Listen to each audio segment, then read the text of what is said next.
Here is your Monday podcast. It is a follow-up episode from Thursday's bonus on Patreon, where if you've listened to that already, if you've done your homework, you'll know me and Daniel have COVID. We've done a good job of avoiding it. We've spent 18 months without a job just so that people wouldn't catch it. And then we caught it anyway, just as we started touring again. So the tour got cancelled for a couple of weeks. We got locked down and put into isolation. So we've been doing the podcast remotely. This is part 2 of the trilogy. We've got a lot more energy. We're feeling a lot better. We still have to isolate, and it is also a follow-on from last week's episode because we'll pick up some of the same topics, namely the toilet brush. I keep calling it a toilet brush because it is one now. The toothbrush that fell down the toilet. And we'll ask for your opinion on that. And some of you were wrong, and I was a bit rude to you in this podcast. If you went with Team Cream, chances are I was a little bit rude to you in this podcast. All right. I'll apologise now. I've been rude to people this week. There's another story in there where I was rude to a volunteer worker from the NHS. And I'm not having the best of week for upsetting people. So if you get caught in the crossfire, then just have some sympathy that I've been really unwell, okay?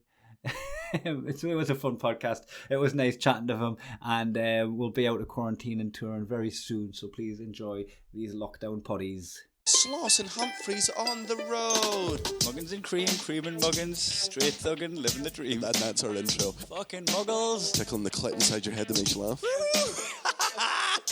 They said it can't be done. Are we in the same seats? That's hack. Ah, muggles. Accidental rim job in the park. Kiss, kiss, kiss. Or am I just being cynical? Just muggled it up on fucking Mugglepedia. Where have you been since 9/11? Welcome to Sloss and Humphreys, Muggins and Cream in quarantine.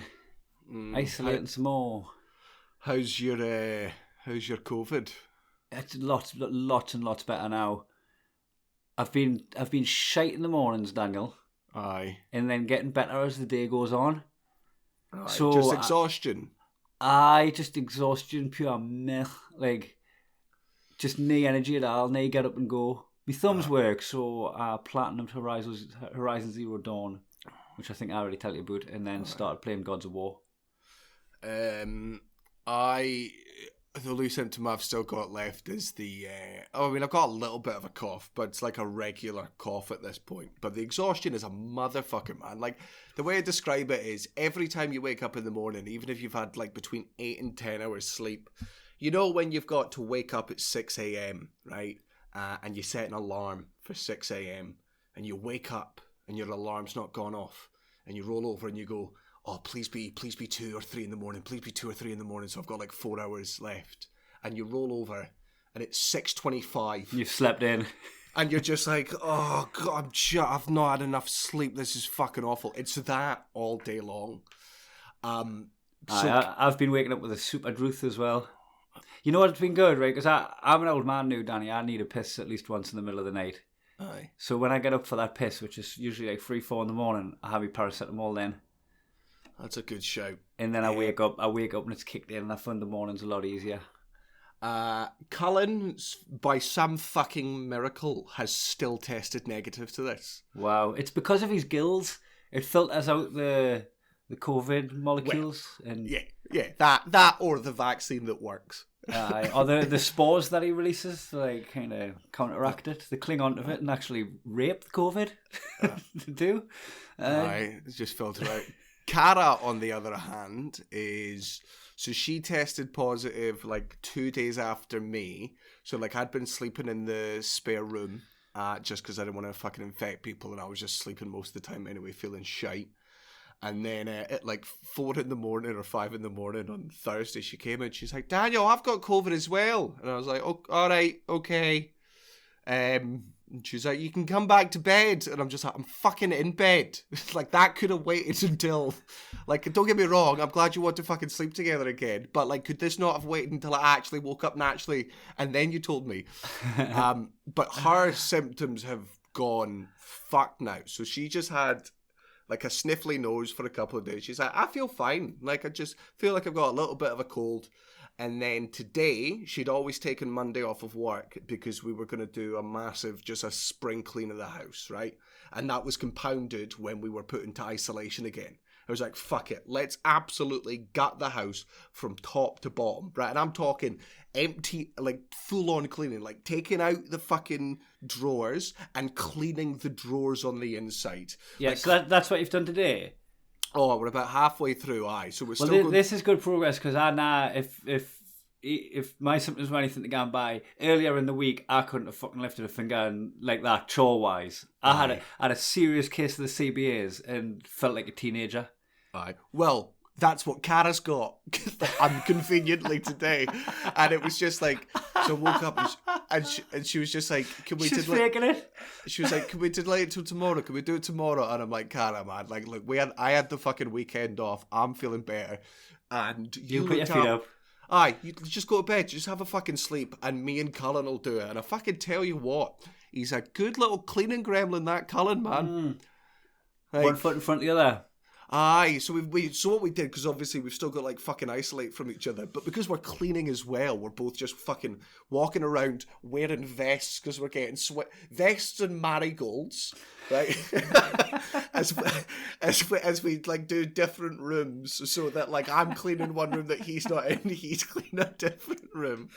Why am I fucking picturing the alien, even though I can't picture anything? The alien from Family Guy. Fuck, what's the car? I don't know. No, it's not Family Guy. You're thinking of American Dad. Aye, Yeah. Uh-huh. Aye. There's people out there. Who think American Dad is better than Family Guy, and those are the exact same morons that think Futurama is better than The Simpsons. Yeah, that's just wrong. It's decent. You'll put it on. Like, There's no one else on. Whatever. You're allowed to enjoy both. Of course, you're allowed to enjoy both. But don't just have that opinion just because you're sick of having the same opinion as everyone else. Like if it was written by somebody else, it wouldn't. It was the exact same cartoon, but it didn't have the accolade of Family Guy attached to it. Yeah, half the people wouldn't watch it. It's so. I mean, we're only fucking halfway through the cleaning now. I've sprayed ovens with oven cleaner just now, so those are all. It's all ready to wipe when you go back. Getting there, and then like fucking going through. I'm cleaning the tops of spice lids. We're cleaning out everything we've got. Nice. Aye. That's good when you start getting like properly carried away. Like you kind of polish the handles on the cupboard doors and that.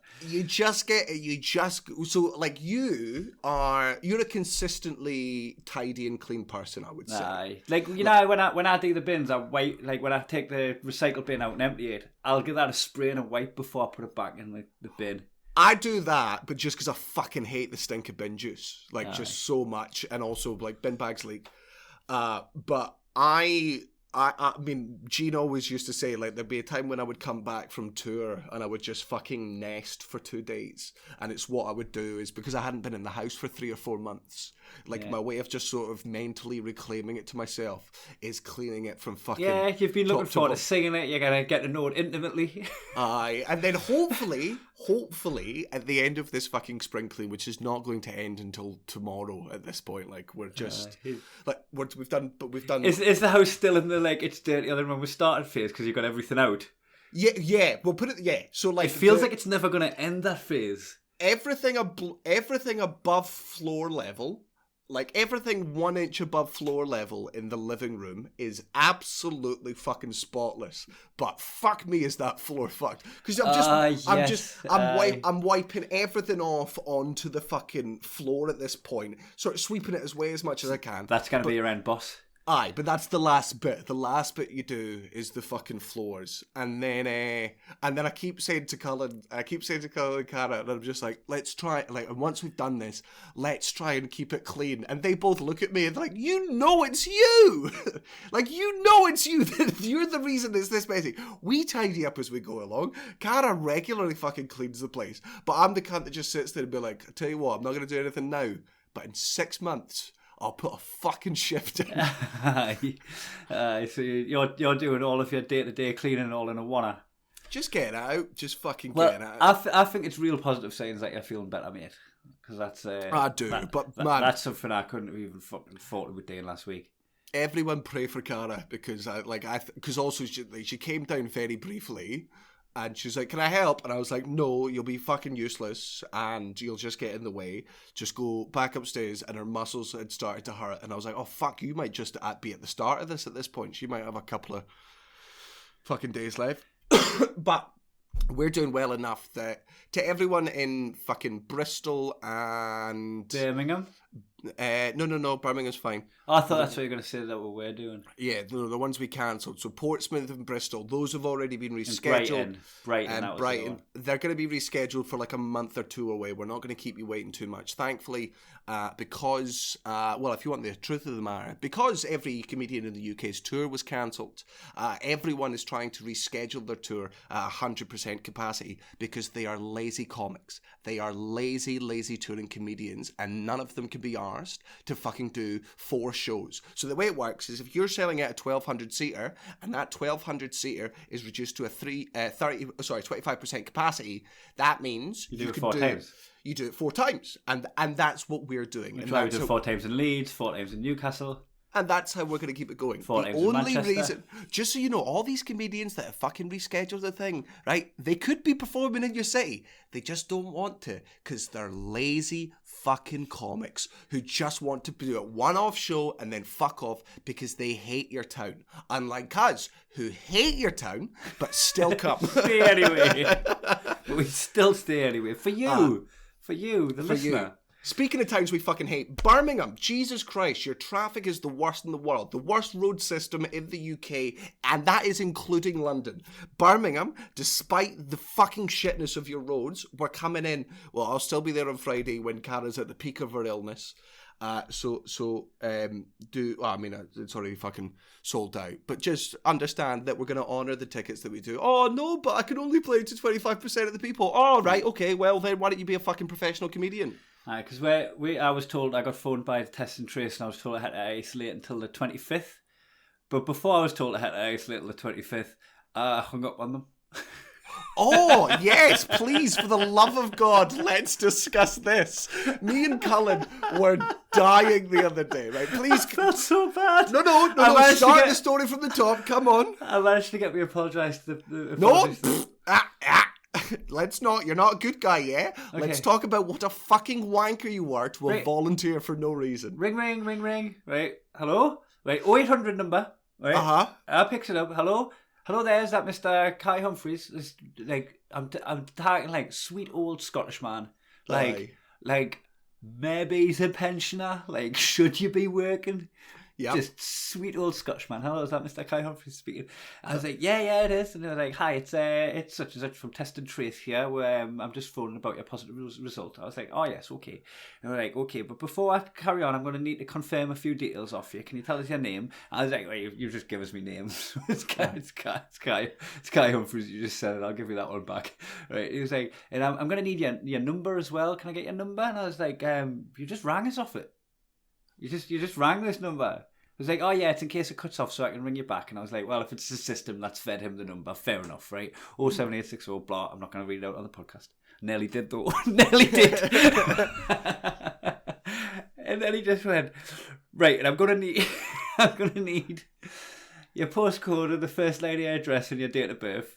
Mm-hmm. And I was like, nah, you're not. You're not gonna need that. And he was like, we just need to confirm it to you. And I'm like, I need you to confirm who you are. You just like anybody can look on my fucking Twitter or my Instagram, find out I've got fucking COVID, ring us up and just start harvesting me data. Right. I understand vaguely your paranoia here. Right. He's not asked for your mother's maiden name. He's not asked for your bank account details. He's not asked for a long credit card.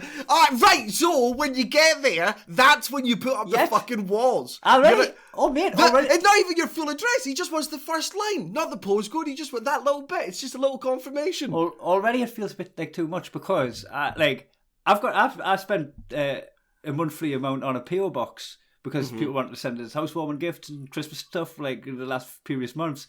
Stuff from your knitting stream. People want to send us yarn and that. And I was like, I was getting stuff sent to Marlena, which I felt like was already a bit weird. So I set up the PO box because I don't want to give my address out to random people. But anybody who could just get hold of my number knows I've got COVID. Use that as a guise and ask for my address when I'm going to be away and this is where my wife lives.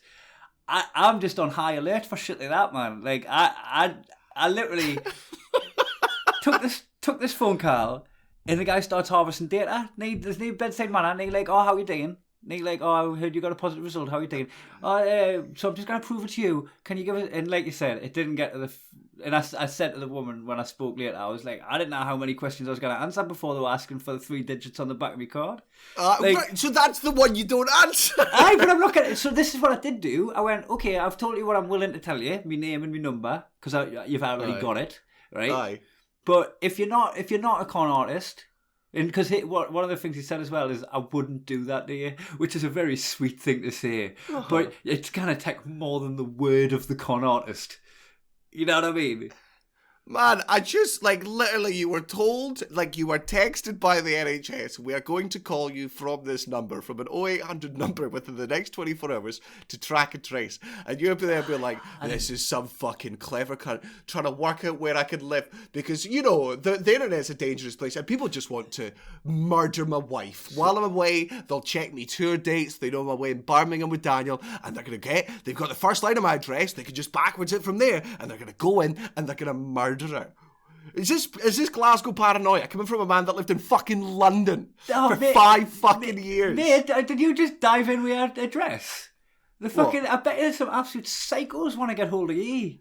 But, you've connected to them, you've talked to them, you've made them feel special. Like some people think they're a lot closer to you than they ever have any right to believe. If somebody phones up from an 0800 number and this is Daniel Sloss, and I've just reported that I've got fucking COVID, I'm not on high alert. I'm like, hi there, here's the first line of my address. So 123 Hill Street. So here's what got us. This is why I hung up in the end. Right? I said to him, so you just need me to prove I'm me. You've got my address in front of you already. You don't want my address, you just want to know that I know my address. Yeah. And he went, yes. And I went, right, well, I can tell you it's a Glasgow address, and I can tell you my birthday's in July. I feel like that's a fucking enough data for you to confirm it with what's in front of you. And if you need any more than that, you want me to tell you my address. What's he going to do with your address? He can Google your address. It's on systems. And then he just goes, no, I'm going to need it. And I was like, well, we're stuck then because I need you to prove who you are. But how? What do you have to corroborate who he is? Well, no, he couldn't prove who he was. Because, right. But mate, also, I don't need this phone call. No, but legally it has to take place so they can work out who you've given it to, so we can open this fucking country up. So what are the precautions for? Somebody answering the phone then pretending to be me and getting the COVID advice that they don't need. Is that what they're trying to cover for? Because that seems like a lot less dangerous to give somebody COVID advice they don't need than for me. It's not COVID advice. If they want to get the phone numbers and the names of the people that you have been in contact with in the last 4 days so that they can phone those people and tell them that they've been in contact with someone who has tested positive for COVID-19, that they have to therefore self-isolate, and then they talk to those people, and that's what track and trace is. Oh, I'll give your details. You should have just asked for that. Right, but it's such an insane level of paranoia. It's not. Mate, I'll tell you where it comes from. There's fucking so many middle-aged women around us that have been scammed. And it's always a friend's mum or like a friend's auntie, right? Aye, but old people are thick as fuck, man. And I just didn't want to be that. I just was like, oh my god, like I'm profiling myself in the innocent Luddite bracket. No, you were being rude to a volunteer who took time out of his retirement to try and get this country open sooner. Mm-hmm. And I felt really bad about it. And I come off the phone call, right? And I Googled the number. And when it come up, right, it went, there are lots of scams going around because obviously people are fucking, if this is how easy it is. If you just need to find out someone has COVID, ring them and then start asking for that data, right? That's how easy it is. So, of course, there's millions of scams. And they were like, the trading standards was like, this is the number that it's coming from when it isn't a scam. And it was the number that rang us. And then I asked you about it and you were like, yeah, I think you've just been rude to a volunteer. And then the rang us back and it was this lady went, hi, I'm aware that we've just called you. I'm just wondering if you're willing to speak now, blah, blah. And I was like, yeah, I've done my research. Right, I've done my research. I do trust this number now, but at the time, a strange number rang us and started asking for my details, and I stopped after giving them a couple of details because I was like, who even fucking does this? And then I was just like, look, get me apologies to that guy if you can, because I'm really sorry, but fucking caught us properly off guard. Psychopath. Man, I think that... Oh, also, I First line of your address. Jesus Christ. Like, oh, I not put- your mother's name, not the name of your first fucking pet. None of, like, oh, you know, where are you going to be on this fucking date? Give us your email. Just, You know what it is? It just rings, you know, like if someone had funded me card, they've already got the information that they need apart from me address, the building address. So like, if somebody finds your card, they could just ring you and ask for your address, pretend to be NHS. Like, it's fucking much better to be precautious. Or they could than be just- phoning you up to be like, hey, what's your address so I can post you your card back? And you're like, fucking, I'm not falling for this scam, you motherfucking piece I'll of cancel shit. me card.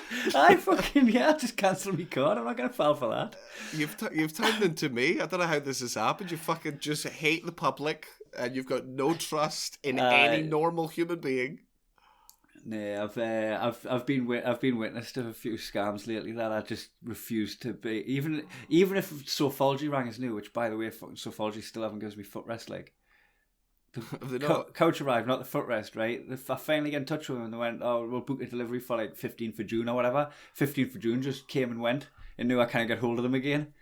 I just don't think you should ever order from Sofology ever again. I mean, I'm certainly never going to do it after this story. I also looked into it, and the Trustpilot result comes from anybody who's had an experience in the shop has been pushed towards Trustpilot and give good Trustpilots because they've had a good experience in the shop. Everyone's put that forward before that they had the delivery. Because anybody who puts it in after it was delivered or while they're waiting the delivery process, they're all at one. So the only reason Sofology has good Trustpilot reviews is because they push them in before they fuck people over, before people even have their couch. Sofology's the fucking devil, man. It's the worst company. I hated them the second I bought a couch. I walked into a store, I was like, can I have this one? They were like, yep, a month away. And I was like, no, I'll just put I can see you got a van at the back there, stick this one there.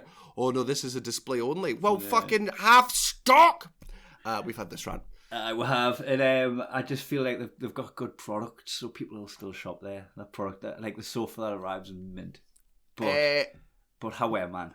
Changing the subject slightly, do we have any emails about how much of a psycho you are with toothbrush? Right, so... Because my mum got in contact.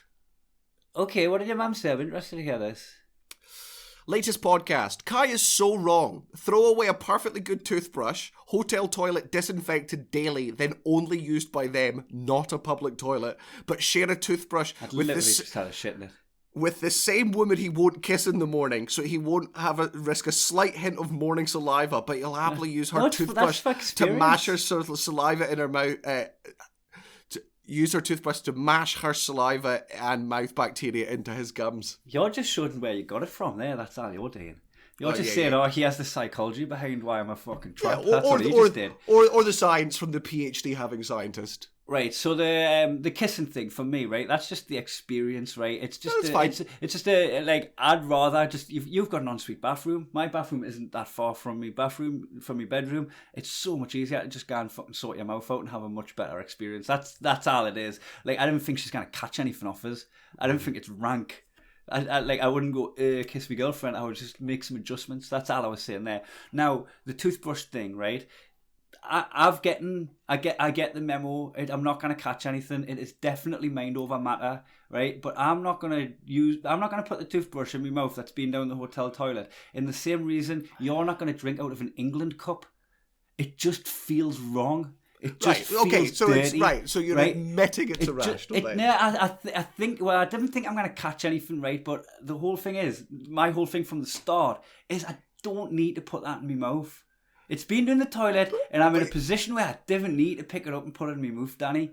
And the tip is changeable. The tip never even went in, right? It's the fucking handle of my toothbrush went down the toilet, and I didn't want to put the cunt anywhere near my mouth. It went down the hotel toilet. I just had a shit in it, flushed the chain, right? Like the fucking, I had a shit yesterday, right?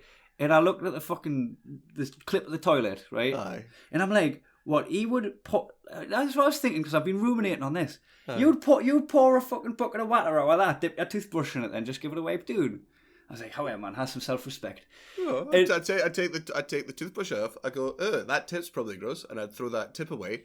And then I'd take the toothbrush, which is just plastic on the outside, like it's meant to get wet. It's waterproof. I'd run that under like a fucking boiling hot tap that I've got.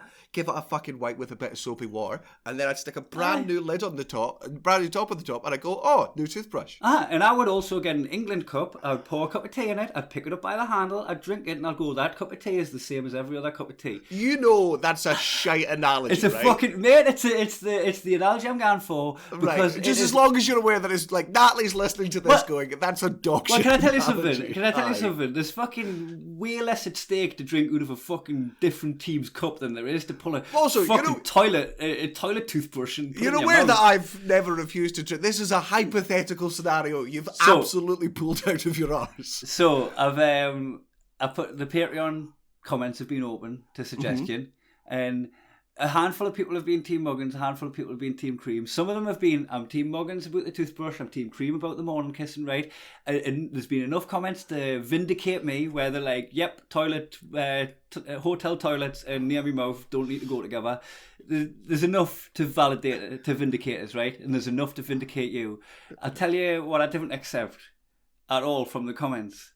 And this is a handful of people, like half a dozen people. The people that gone 100% Team Cream, a Team Cream all the way. That's far too much enthusiasm for what it is. It's a toilet brush down the toilet. It's a toothbrush down the toilet, right? You can be like, I'm with Cream on this one. You didn't act like you want it to happen.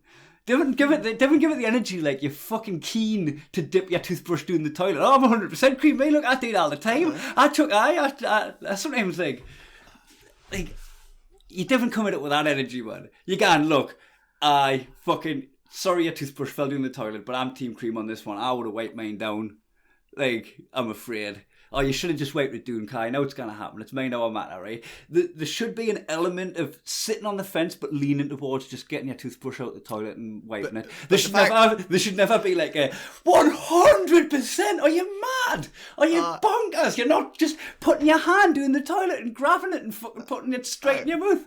But like, that's how wrong people think you are. Nah, this is how much people want to be seen by you, Daniel. They just want you to notice them. That's all. So the people that lean towards you, I give them it. But you know the people that jump on your dick about it. I'm like, come on, man, it's a toothbrush down the toilet. You're 100% that.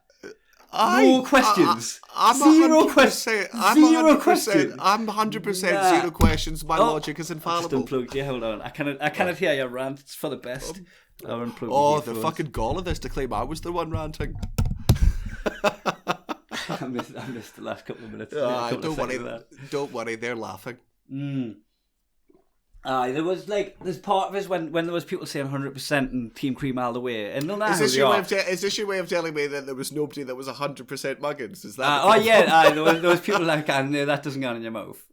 Right, but you're not angry at them for saying 100% that way. Hold on, I'll have to go back through and have a look, right? But I didn't think anyone was like vehemently Muggins. There was people that like give the reasons why they were Muggins, right? And there's people that give the reasons why they were Cream, right? But the people that were 100% Team Cream, right? That to me, it's like you could literally sit there and say fucking anything and those cunts would have a Team Cream badge on, I swear it. You could be like, what's the point in toilet paper? Why don't you just wipe your hand across your shitty arse? You're going to wash it anyway, so just wipe your arse with your hand, wash it in the sink, soap works, and you have people going, 100% Team Cream? Well, why would you not touch your own shit? You're going to wash your hands anyway. To be fair, I do actually agree with toilet paper is pointless, but that's only because I've got the Japanese toilet seat. I think anyone, and I mean anyone that uses toilet paper, is a lesser person than I. So do you not use toilet paper first and then do the wipe? The toilet. So it completely cuts out the middleman with it. Well, so what you can do, so obviously, man, it's a good warm blast. Like it rotates, it fucking oscillates, it does everything, it gets all the shite away, and then you can have it blow dried. But sometimes you don't want your arse blow dried. So that's when I'll occasionally get like one bit of toilet paper, and then it's just like a drying wipe. And then yeah, mind you, man, like with the taking a shit and then just using your hand to wipe. I wouldn't do that, but I tell you what I would do. If I've done a shit and I'm about to go for a shower, I'll just pop right in the shower there. I still wipe it. Because I know I'm going in the shower, but I'll be less vigilant. I'm not going to dig right in. I'm not going to draw blood like I sometimes do. Oh, yeah.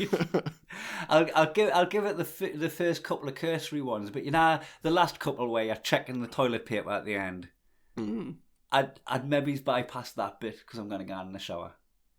No, but fucking... you'd actually like blast the bits of like hangy poo and the winnets into the shower floor. Aye, kick the jobby down the drain. Because I think your Team Cream Brigade are getting tested to the limit here. Like, they're still going to be there, man. They're like fucking Boris Johnson supporters. They're still going to be there going 100% Team Cream. I must have doing the toilet hole. I must have doing the plug hole with my toe. 100%. All the way. All the way. Sometimes I just shit in the shower. 100% Team Cream, me. I just shit in the shower.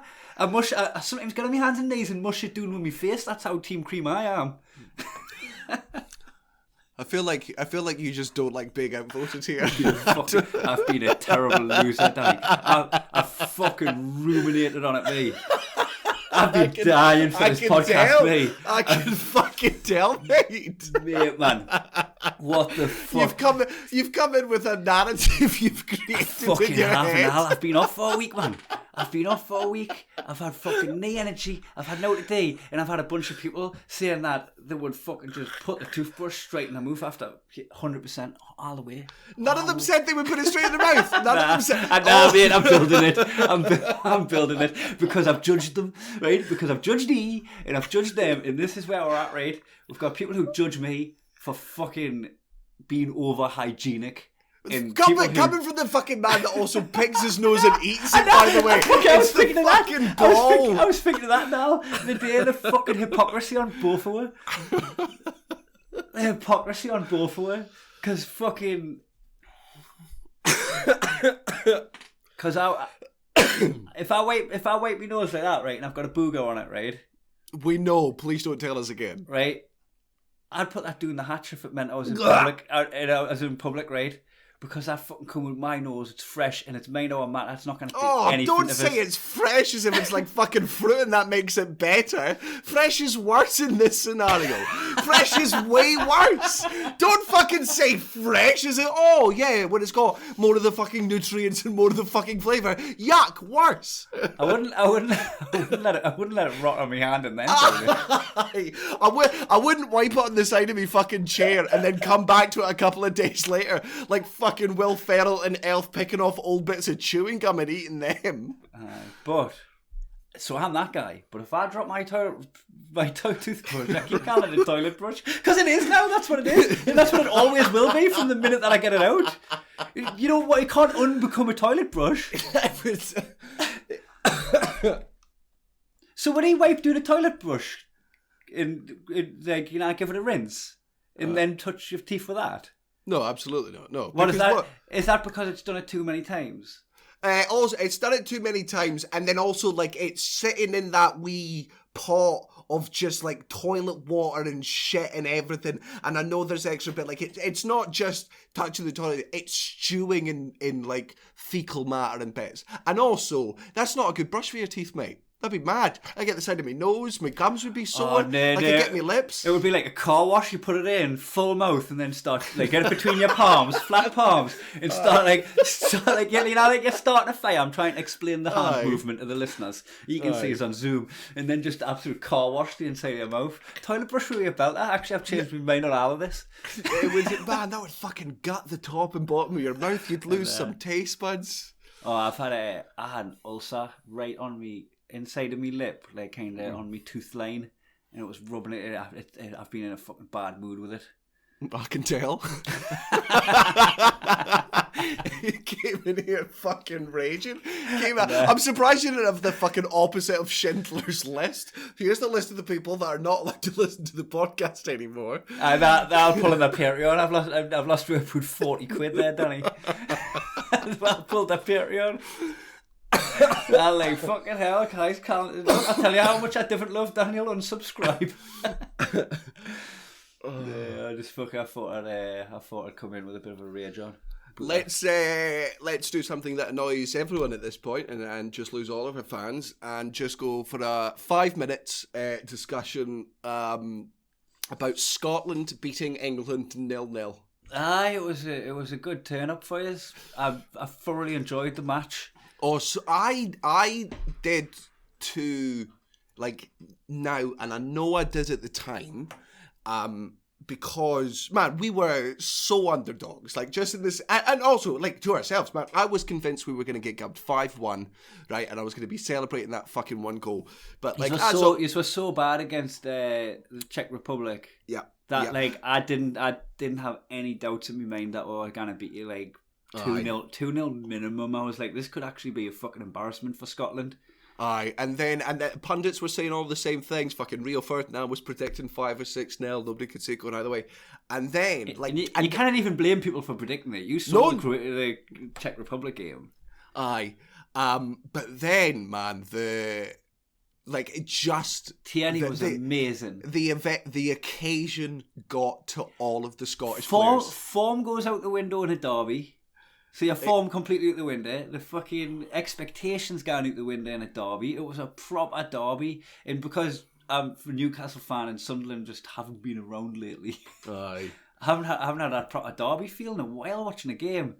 It was joyous, man. Like it meant something. We'll still go out, look, because like Scotland fans are currently like there's like, even if we beat Croatia, there's only like a 1 in 4 chance that we'll get through to the next level. But people are like, so if France and Germany win, and then if Turkey do this, and if this happens, then Scotland get to the knockout stage. I'm like, lads, this is required as winning against Croatia, which I don't think we will, unless we play like we did against England, which we won't, because it's not fucking England. And you don't, like, as much as it means to us to fucking get through, it doesn't mean as much to us as not fucking losing to you wankers. That's such a shame, because if you could shift your mentality a little bit, you could go through. Oh, well, maybe we can. Maybe I'm being pessimistic here. But fucking, I shouldn't have kissed Billy Gilmore. He deserved it though. He deserved a big smoocheroo. He did, and now he's got the COVID, and he's out of the fucking. That's a massive loss for you. He's fearless. He's absolutely class. Yeah.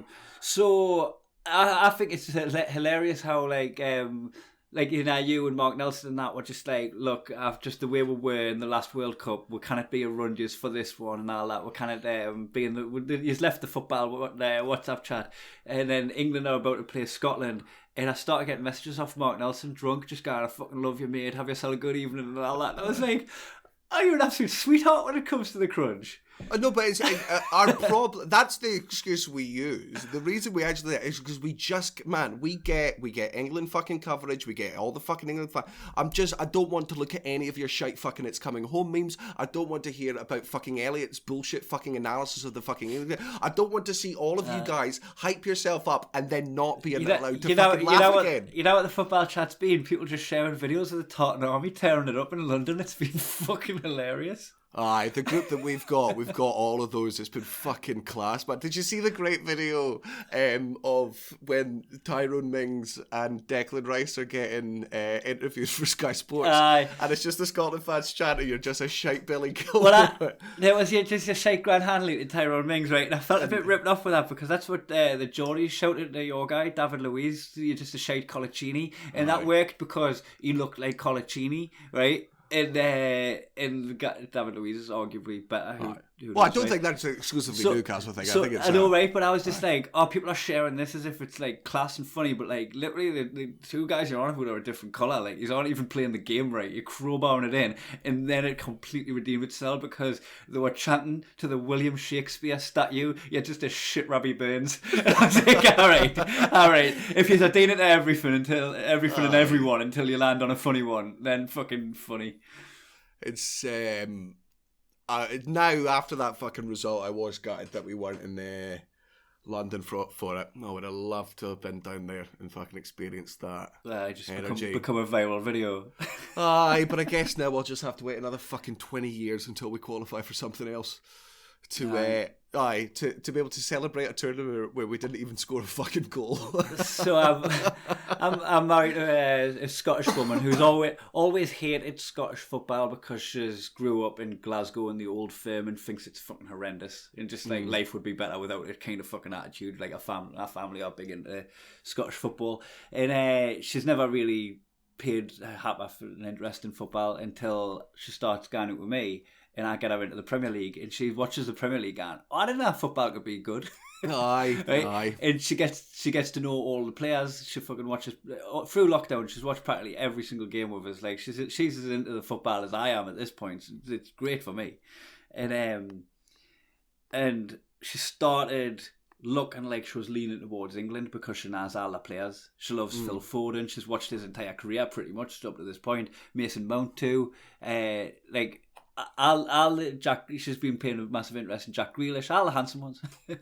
She's just showed like such an interest in them and like wanting them to do well, and that I thought that she was like had no allegiance going into the England-Scotland game, and she was just interested in the players that she knows. Aye. As soon as the fucking morning of the football came, she just switched. Aye. She was just singing "Flower of Scotland," calling us a wanker. Like fucking slagging off England, laughing at the Scotland fans going, if England fans were doing this, it would be gross. It would be fucking gross. But because it's Scotland fans, it's totally fine and it makes us laugh, and I find it heartwarming. Aye, but that's because we do it. Like ours is genuinely tongue in cheek. Like we know we're shit. Like this is a celebrate. Like a shit team got there, and we're saying like, hey, look, we're with the fucking big boys for once. We don't have, you know, some fucking divine right to a trophy or victories. And when we were watching the game, she was having all our Scottish friends send voice memos of Scotland chants for like David Marshall and for John McGinn and all that, so that she could play them while we were watching it. So it developed a bit of an atmosphere for Scotland within the house. It's just constant chanting coming out of her phone. Cara got properly into it. Now, Cara grew up because her dad's a Celtic fan. So she grew up being forced to watch football. So she does know like a fair bit. And also she likes she likes Chelsea players because Chelsea players make me happy, and she likes seeing me happy.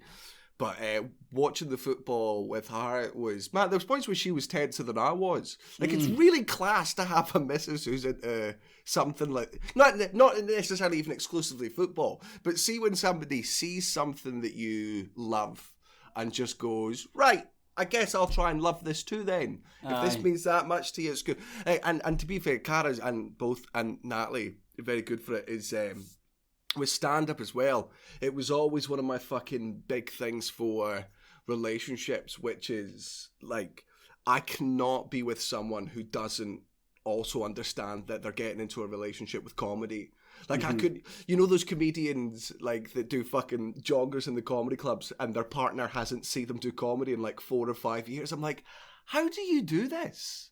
Like, how do you... Is that how you lost the love for it? Because there was never love for it within your household. Like, you're not able to go home and, like, talk about the gig, and, like, Cara doesn't give me advice, but she knows when a gig's gone well and she knows when a gig's gone badly, but she's also able to go, look, I understand. Like, when I come off stage sometimes, as we both do, and the gig's gone fine, and to the audience, they'll think the gig was fucking great. But you know that was your bottom 30% of gigs. And you come off and you're like, oh, God. And you get people go, but that was great. And you go, yeah, to you it was great because you've seen this show twice. And so out of those, it was still fucking good. I've seen this show 200, 300 times. I know what I'm capable of. It's nice to have the person that there's going, I know it didn't go the way you wanted it to, but just to give you the fucking perspective of someone there and the support. I did a gig a few weeks back, like outside of the tour, and one of the actors... You fucking did what? Mate, honestly... You fucking did what? Honestly, who? What's his name? What's his fucking name? What's his fucking name? I just sometimes need a break, you know what I mean? A bit of strange. It keeps us interested, Daniel. It keeps us interested in our relationship. I do it for you. Oh, right, okay. I do it to keep myself fresh for you. Where was it? How was it? Was it better than mine? Was it better than my audience? It was in Liverpool. Oh! It wasn't better than your audience. It was just different to your audience, Daniel. Good, different. Just different. No, how different? Explain. Well, I just think I got to go on last.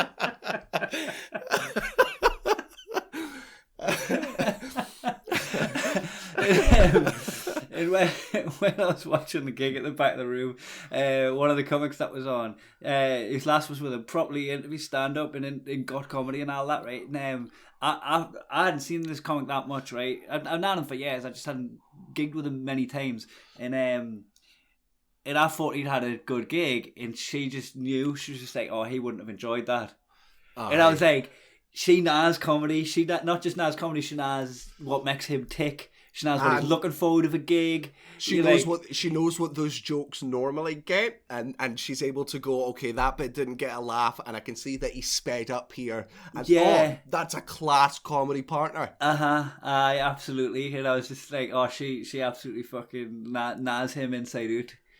I try to, because Cara's so very good with stand-up, and she loves it, and like, man, I make her watch Bo Burnham stuff all the time, and I talk to her about the art of it, and I'm like, the crafting, and she sits there and she likes it because I'm passionate about something, and she likes seeing me talk passionately about stuff.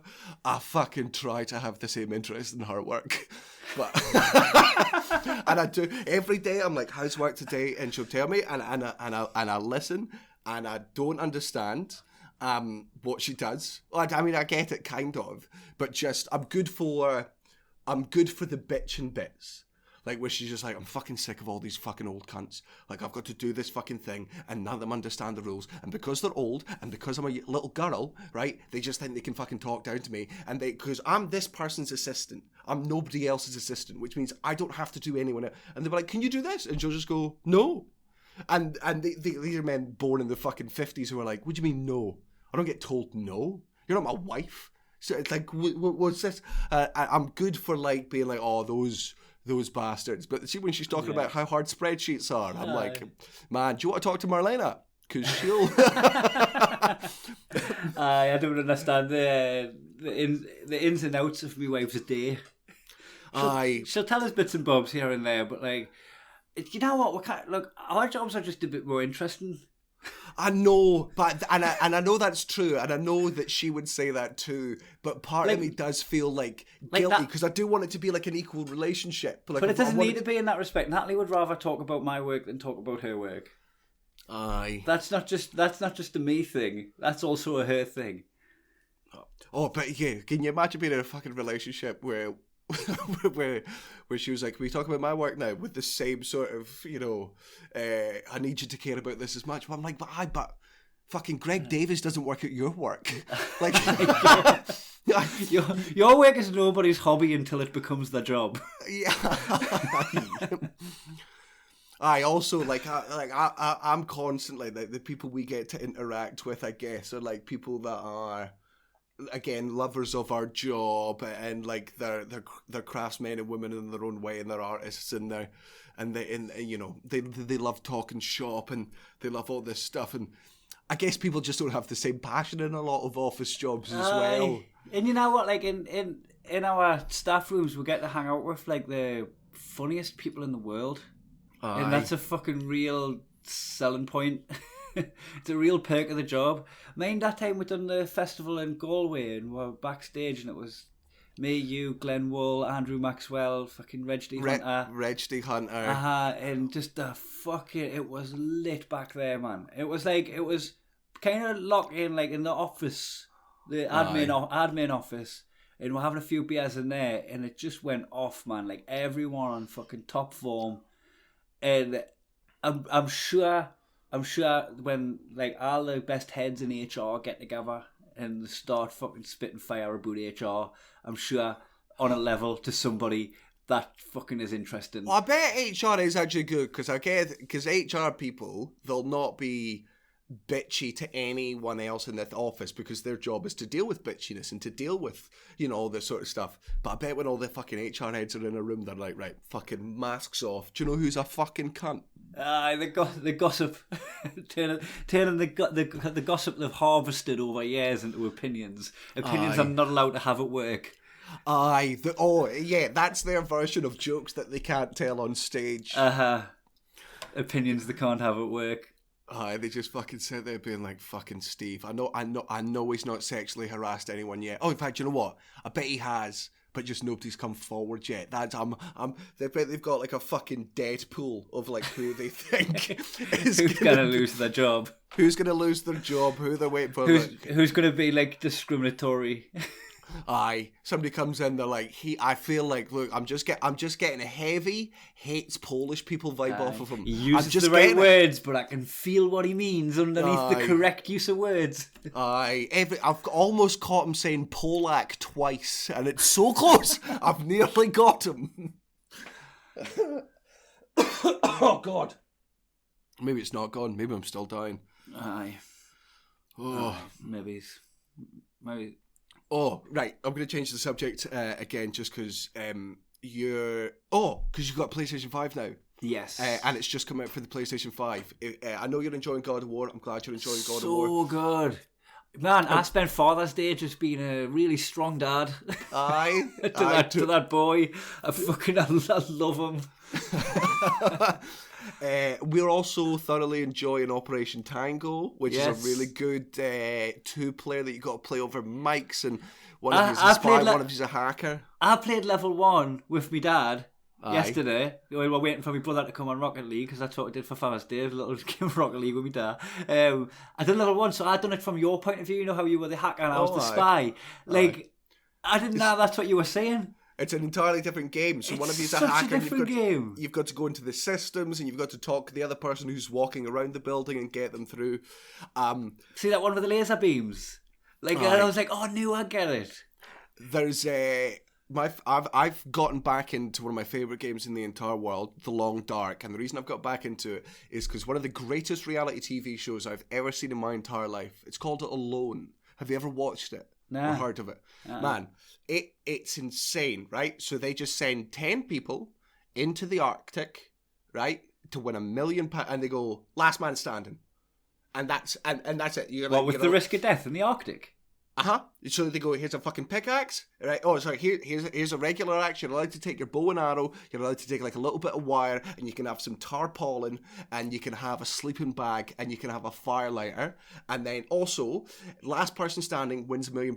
But we're not going to tell you when anyone else is out. So you could still be going for weeks and weeks after fucking the second last person's done. Some of these people on the show, I mean, they're all very good at what they do, right? But like the season me and Cullen are watching, some guy has properly made like a little stone house with a back to a fucking cave. He wasted so much calories, right? Chopping down all these. I know this is dangerous because I don't have enough fucking food. But when winter comes properly in this, I need to have this full house. And they just build full fucking houses with stoves. One cunt guy made a mandolin because he was bored. He was like, I've got to keep myself entertained. Mental health's going to be a big thing during this thing.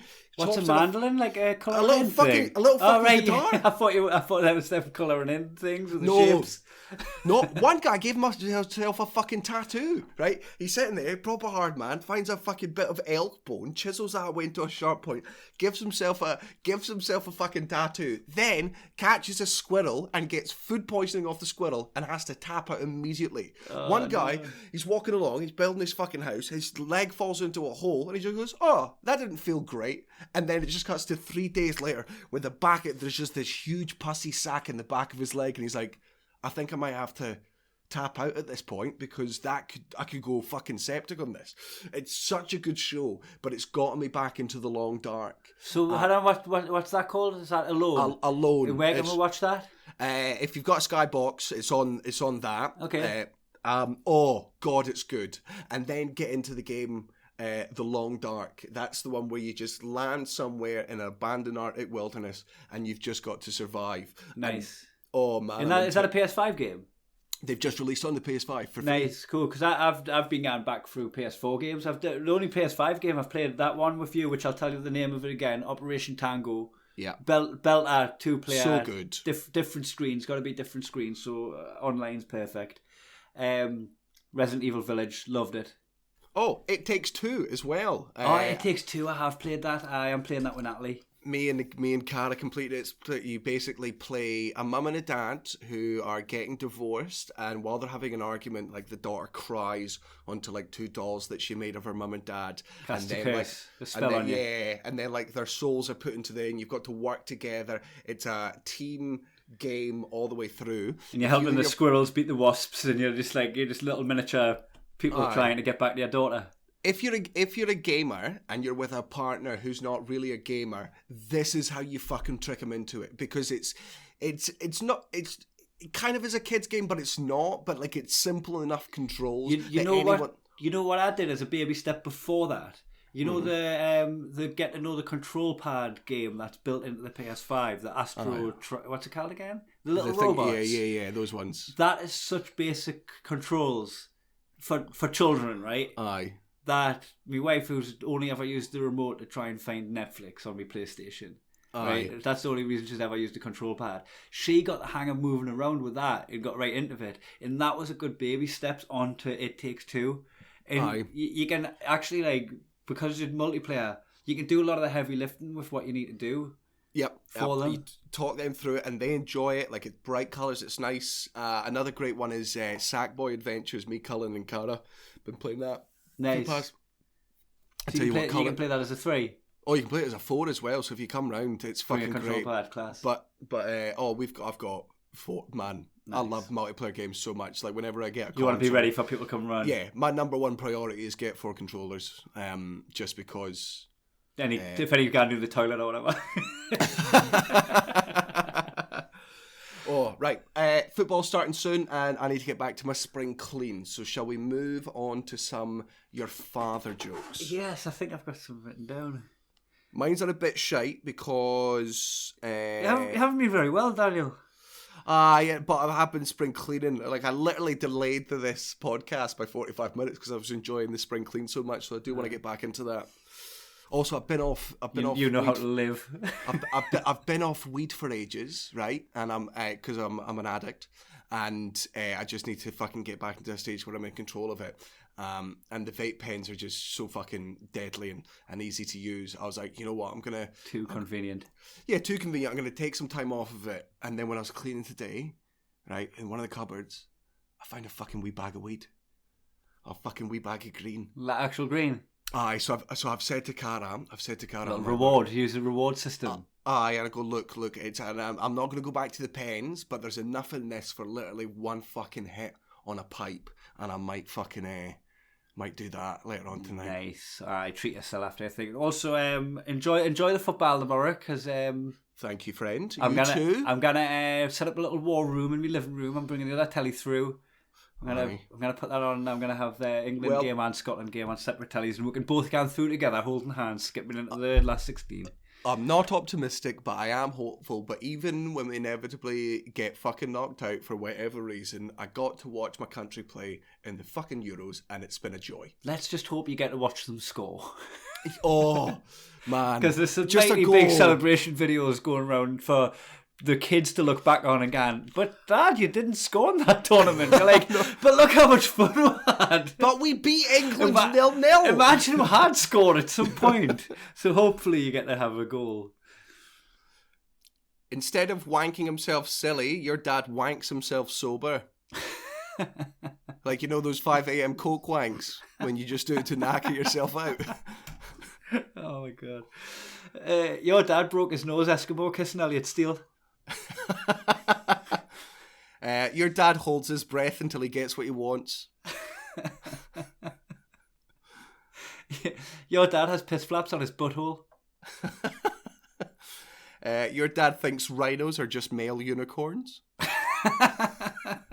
No wonder they're dying. There's no females. It makes sense. Why would I be sad that they're dying? I've not seen any female ones out there. It's not my fault. It's not the hunter's fault. There's no broads. That's Kev. Your dad registered to vote and he keeps telling people he's on the register. Your dad eats humble pie regularly, but he's also partial to self-loathing Viennetta and suicidal meringue.